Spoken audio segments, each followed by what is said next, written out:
Chapter 5. "I think we made a bad mistake," Terry whispered. "I told you not to pick him up." She peered into the rearview mirror and watched James, sound asleep in the back seat, shadows flickering over his face, head resting on the window frame, his mouth open slightly. "He looks like a little boy when he's asleep," Christina whispered, turning in the passenger seat to look at him. She turned back to Terry. "Freddy Krueger's little boy," Terry muttered, returning her eyes to the road. Night had fallen so suddenly, like a curtain being dropped.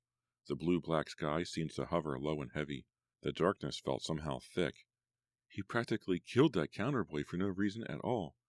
"Shh," Christina warned. "You'll wake him up?" "So what?" Terry snapped. "He's been sleeping since Sarasota. Maybe he could wake up and drive for a while. My eyes are really tired." "Well, don't exaggerate," Christina whispered. "He didn't practically kill that kid in the diner. He only pushed him." "Yeah, right," Terry said sarcastically, rolling her eyes. A sign proclaiming Highway 75 popped into the white glare of their headlights. The road curved, and a dark expanse, darker than the road, darker than the trees, came into view, an endless black hole seemingly stretching forever. "Is that water?" Christina asked, still whispering. "Yeah, the Gulf," Terry replied. "We're getting pretty close to Tampa Bay, I think. I can't wait to drop him off in Tampa." "But he's so cute," Christina protested. "He's just a big teddy bear." "A teddy bear with a temper," Terry whispered. "He's scary, Christina." "Maybe that's what I like about him," Christina said thoughtfully. She turned to stare into the back seat at him again. James moaned in his sleep and shifted his position. "He's running away from something," Terry whispered. "Something bad, I can tell." "Stop being so melodramatic," Christina scolded, shaking her head. "I told you, you've been watching General Hospital too long. Life isn't a soap, Terry." "Then why wouldn't he tell us where he's going?" Terry demanded. "Or whether he's in school or not, or anything. He wouldn't tell us anything about himself." "He's just shy," Christina replied, and then she poked Terry playfully in the side. "Come on, admit it. You think he's cute too?" "No way," Terry insisted, "and don't poke me while I'm driving." "Wow," Christina said softly. "Wow, you're certainly touchy all of a sudden." "I'm frightened, that's all," Terry replied heatedly. "Things have gone okay up till now, I mean, considering, but we didn't need him to complicate things. For all we know, he's a total psycho." "Did someone say psycho?" The voice from the back seat made Christina and Terry cry out. James laughed. "What's going on? Where are we?" He pulled himself up straight and rubbed his eyes. "Is this Cleveland?" "Ha ha," said Christina sarcastically. "You slept a long time, but not that long. We're about 80 miles from Tampa." "Great," James said, scratching his head. "I hope you two were talking about me while I was asleep." "Actually, we were," Christina confessed. Terry glared at her angrily. "Did you decide I was a bad dude?" James asked playfully. "The baddest," Christina quickly replied, turning in the passenger seat to smile at him. "Want to drive for a bit? Terry's getting a little sleepy." "Yeah, sure." James sounded surprised. "Do you have a license?" Terry asked suspiciously. "A fishing license?" he joked. "That'll do," Christina said. "I only have a temporary, which is no good in Florida, but I've done most of the driving." She shot a meaningful glance at Terry. "You're a real criminal," James said, snickering. "I'm impressed." Christina and Terry exchanged quick glances again. Terry pulled the car to the side of the highway and put it in park. She pushed open her door and climbed out. A wave of hot, wet air floated into the car. James slid behind the wheel, smiling at Christina, his green eyes flashing in a yellow light from the ceiling as Terry settled into the back seat. He reached down to the bottom of the seat, found the lever after a brief search, and pushed the seat back to make room for his legs. Then, a few seconds later, they were moving again, gliding through the inky night on the nearly deserted highway. Christina studied him as he drove. She liked his serious expression, the way he chewed on his lower lip as he narrowed his eyes to the windshield, the way his blonde hair seemed to sparkle in the light of oncoming cars. He's really handsome, she thought, in a hard sort of way, in a dangerous sort of way. It's so quiet, James said uncomfortably, drumming his fingers on the wheel. Let's see if we can get anything on the radio. He removed his right hand from the wheel and reached for the radio dial. But before he could locate it, they heard the siren, loud and close, wailing like a howling animal right behind them, and then the flashing red lights reflected in the rearview mirror, filling the car with a frightening, pulsating pink glow. "Cops," James cried, "but I'm not speeding." "I knew it," Terry cried shrilly from the back seat. We never should have picked him up. I knew it. Christina cast an accusing glance at James. Don't try anything. Just pull over, she shouted over the wailing of the siren. Chapter 6. I knew it, Terry cried, turning to stare out of the back window into the pulsating red lights. Shut up, Christina screamed, holding her hands over her ears. The car bumped onto the shoulder of the highway, kicking up gravel, then bounced through tall weeds. This isn't happening, Christina thought, closing her eyes, trying to shut out the steady siren howl, trying to shut out the world. But the siren grew louder, and then the red lights that seemed to bounce through the car faded. The car grew dark again, and the siren faded too. They watched in stunned silence as the police car sped past. In seconds, it had disappeared around the curve of the highway. The red taillights were there, tiny red eyes moving against the darkness, and then they were gone. Silence. Dark silence. He's probably just going home to dinner, James said, and laughed loudly, shaking his head. The girls didn't laugh. Finally, Christina pulled herself up in the passenger seat. Guess we panicked a little, she said dryly. She turned back to Terry. You okay? Terry nodded. Yeah, fine, she replied with some bitterness. I thought... James put an arm on the seat back and turned to face Terry. I heard what you said, he told her softly, his smile fading quickly. I didn't mean, Terry started, then looked to Christina for help. Do you think I'm wanted or something? James asked her, sounding hurt. His eyes peered intently into hers. Think I'm some kind of dangerous criminal? No, Terry replied quickly. I was just afraid. She turned her eyes to Christina. Back at the diner, you seemed so out of control. So you thought the police were after me? James demanded. Yes. No, I don't know what I was thinking. I was just scared, Terry confessed. And then she added, I'm sorry. I apologize, okay? Okay. James extended his hand and shook hands with her. Terry was surprised to find that his hand was ice cold. Was James more frightened of being stopped by the police than he was willing to let on? Well, I was sure you were speeding or something, Christina said. She put a hand on James's broad shoulder, then quickly removed it. How fast were you going? Not very fast, he said, turning back to the wheel, glancing in the rearview mirror. Only about 50. He shifted into drive and rolled the car off the tall grass of the shoulder onto the highway. On to Tampa, Christina declared brightly. And if another cop chases us, we'll give him a race, right? James laughed. Right. We'll just throw the car into turbo and bomb away from him. He lowered his foot on the gas, and the car sped into the night. Christina watched the needle on the speedometer rise. It leveled off at 60.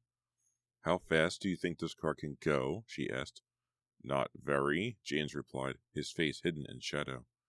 What's the fastest you've ever driven? She asked him, moving closer to him, studying his face again as it moved in and out of shadow. I haven't driven much, he told her seriously. My aunt can't afford a car. Christina clicked her tongue. She placed her hand on his shoulder again, testing him. He didn't seem to mind, so she left it there for a while.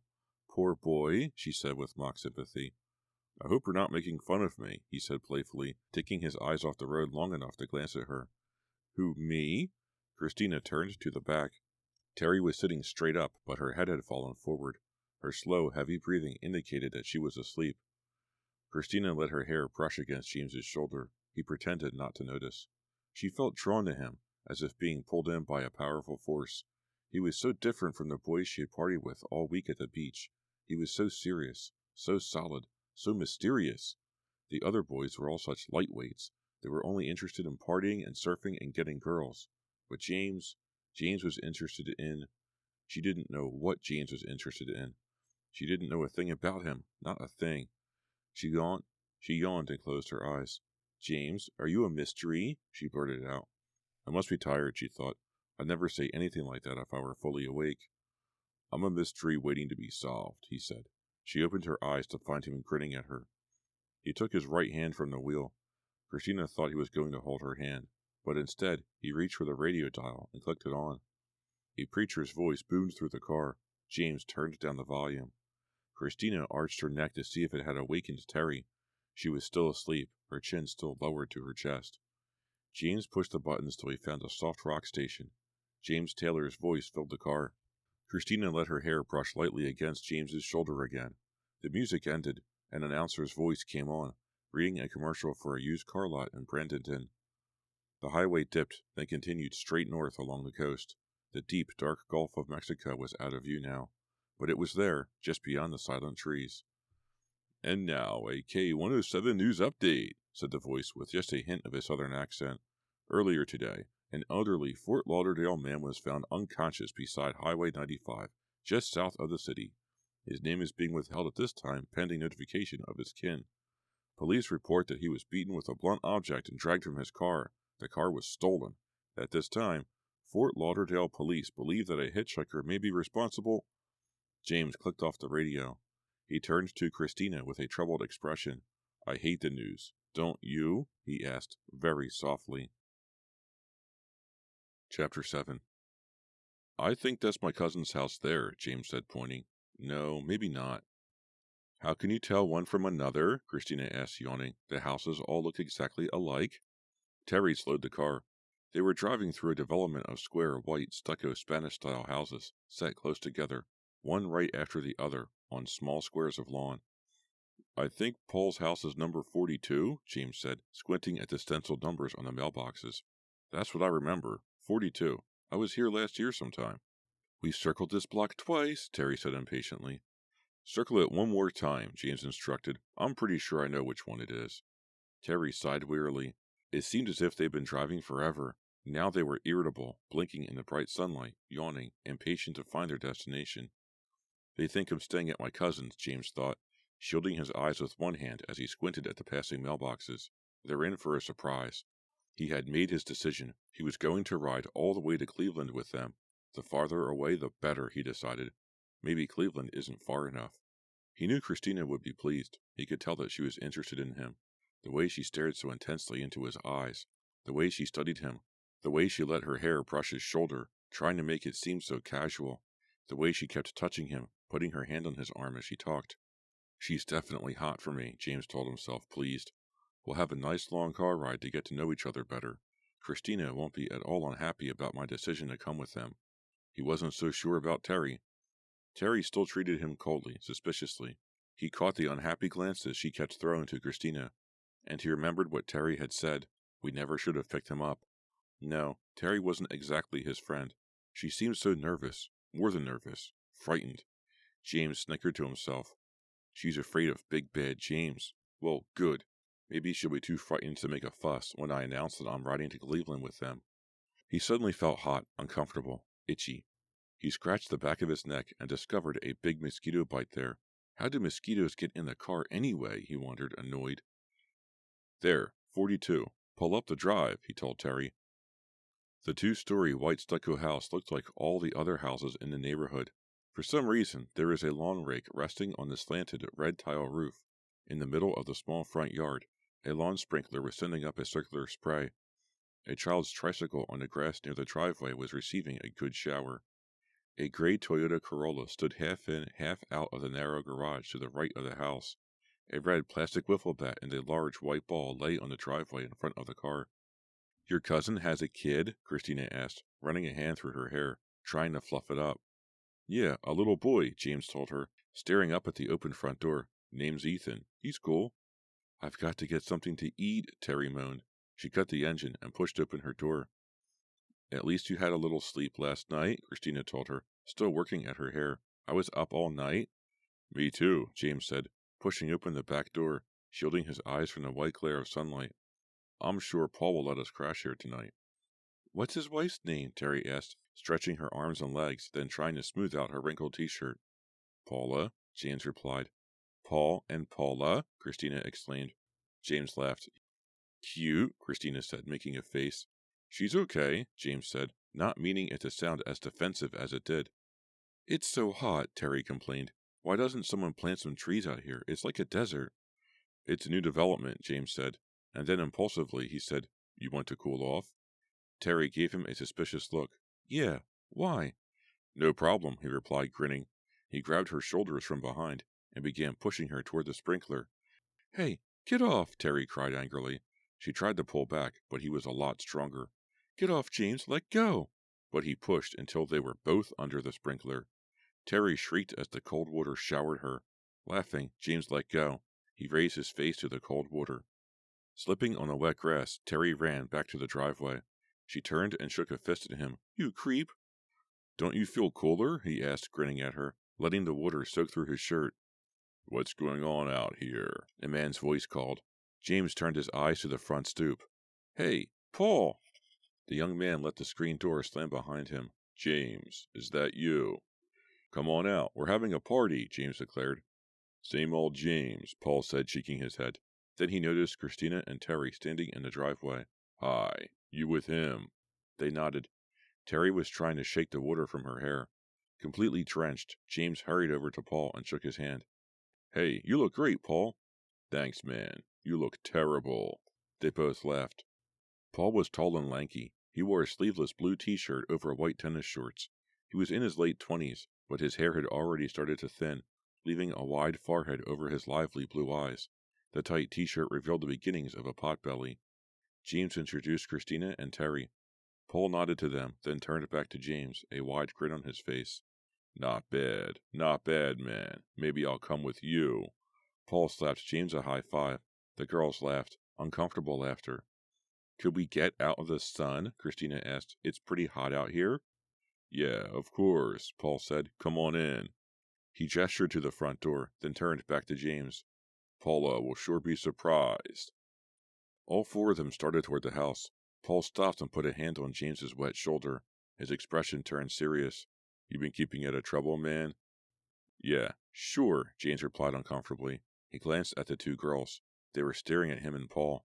No, really, Paul insisted, not taking his hand off James's shoulder. You keeping out of trouble? Yeah, I said yeah, James snapped. He pushed Paul's hand away. What do you want from me? He saw the girls turn to each other and flash each other meaningful glances. I just want to hear that you're keeping out of trouble, Paul said, taking long strides to keep up with James, as James made his way quickly to the front door. You're not my father, James said sharply. He hadn't meant it to come out so angry. Why was he losing his temper at Paul already? He knew Paul didn't mean anything by it. He's embarrassing me in front of them, James thought, turning to look back at the girls. He's deliberately embarrassing me. That's why I got angry. Just chill, he warned himself. Paul's a good guy. He just never knows when to keep his mouth shut. Paul held the screen door open, and James and the girls made their way into the house. It wasn't much cooler inside. A fan on an end table beside a low couch blew hot air at them as they stepped into the small living room. Hey, Paula, Paul called. Come see who's here. We've got company. Paula emerged from the kitchen, drying her hands on a checkered dish towel. Her mouth dropped open in surprise when she saw James. She's as mousy as ever, he thought. Paula was short and thin, with frizzy brown hair piled up on her head. Her face was made even smaller by the oversized pink plastic eyeglasses she wore. James, you're soaking wet, she exclaimed in greeting. He smiled. Yeah, Terry and I, went for a swim. Paula playfully tossed a dish towel at him. Ethan came toddling into the room. He was about 4, chubby, round-faced, and very blond. Who were they? He asked his mom, pointing a water pistol at the new arrivals. See, didn't I bring him up to be polite? Paula joked. She pointed to James. Ethan, don't you remember your cousin James? Remember he was here last year? No, Ethan replied, keeping the plastic pistol trained on James.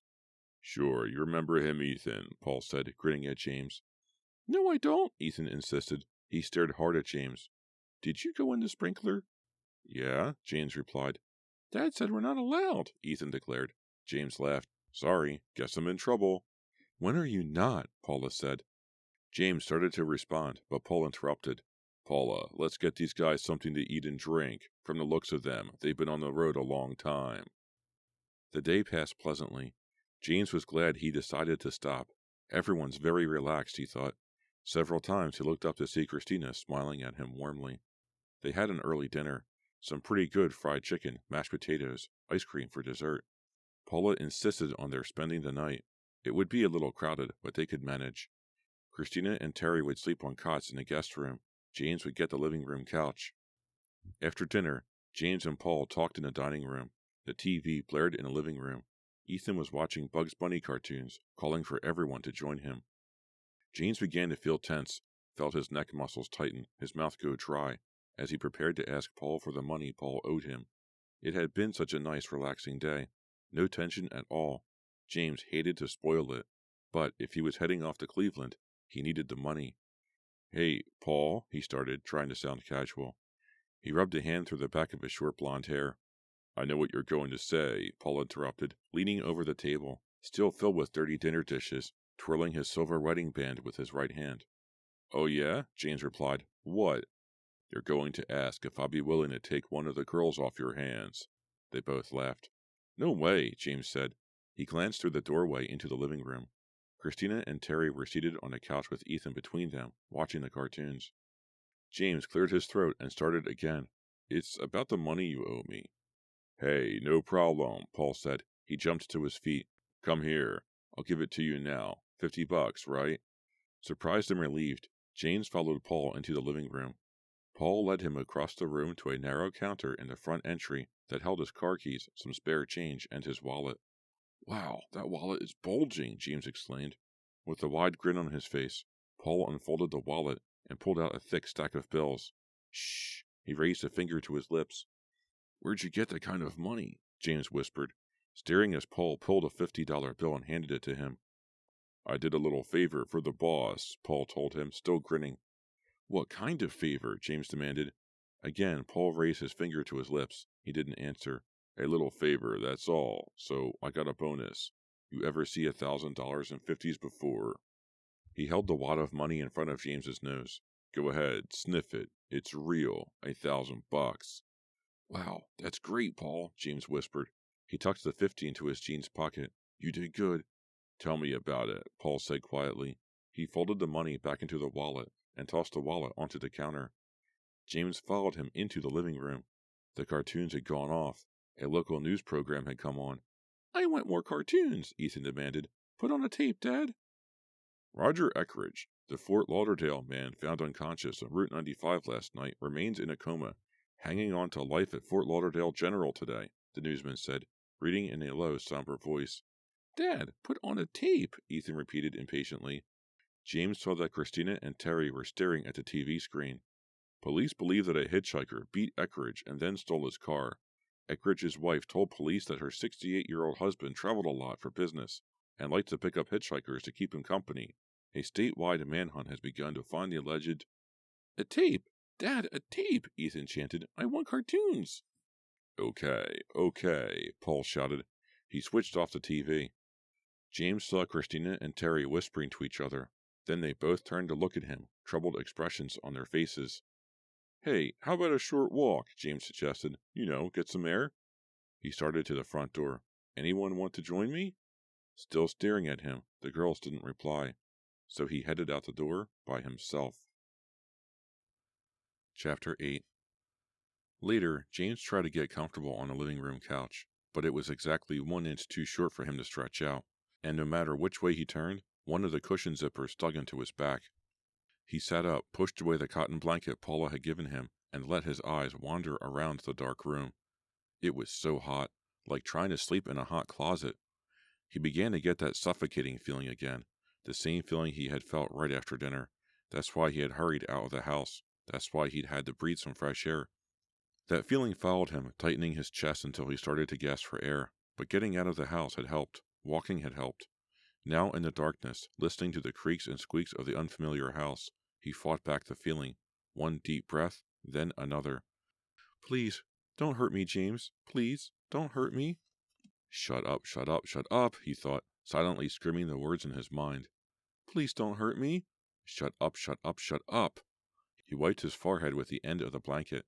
He realized he was bathed in sweat. He was still fully dressed, except for his sneakers.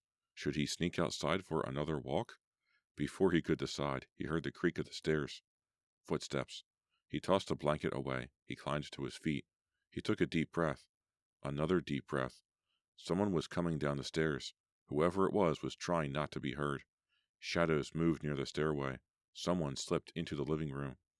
"James," a whispered voice, "are you awake?" "Christina." He took a step toward her. "Hi." He could see her clearly now in the light through the living room window. She was wearing a long white t-shirt that nearly covered her shorts. Her hair fell in tangles about her face. "I couldn't sleep," she whispered. They sat down together on the couch. She smelled lemony, James realized. He liked the smell. She leaned close to him and smiled. "I guess I'm overtired or something?" Maybe it's the heat, he whispered.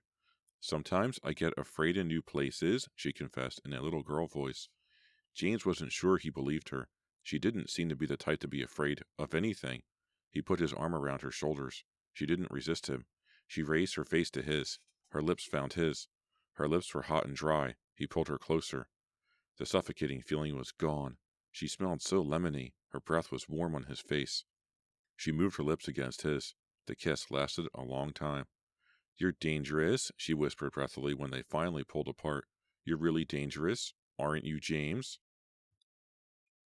I'm going to ride with you girls to Cleveland, if that's okay, James said. They were seated around the dining room table. Paula had insisted on serving them big stacks of pancakes for the road before they left. Christina reacted to James's news with a pleased smile. It actually wasn't news to her. He had told her the night before. The night before. He closed his eyes. He could still feel her warm face pressing against his, still feel the touch of her dry, insistent lips. Terry didn't react at all. She glared for an instant at Christina, then lowered her eyes to her plate, still stacked high with pancakes drowning in syrup. Are you going to chip in for gas? She asked James coldly, deliberately not looking at him. Yeah, sure, he told Terry. No problem. I think you should stay here in Tampa, Paul said to James, wiping his chin with a paper napkin. What for? James asked, pouring himself a glass of orange juice. Why not? Paul replied. What have you got going in Cleveland, of all places? James shrugged. We're putting up a new resort hotel, Paul said, on the 17th Street Causeway. You know, on the water. I could get you a job. No problem. A construction job? James asked, stirring his fork around in the puddle of syrup on his empty plate. Yeah, Paul said, tossing down his napkin. What's wrong with that? You too good for construction these days. Thanks anyway, James said quickly, raising a hand as if to fend off his cousin. He climbed to his feet. Christina and Terry followed his lead. We've got to go, James said. He gave his cousin a playful punch on the shoulder. You've been terrific, Paul. Think about what I'm telling you, Paul insisted. You can make some real money, man.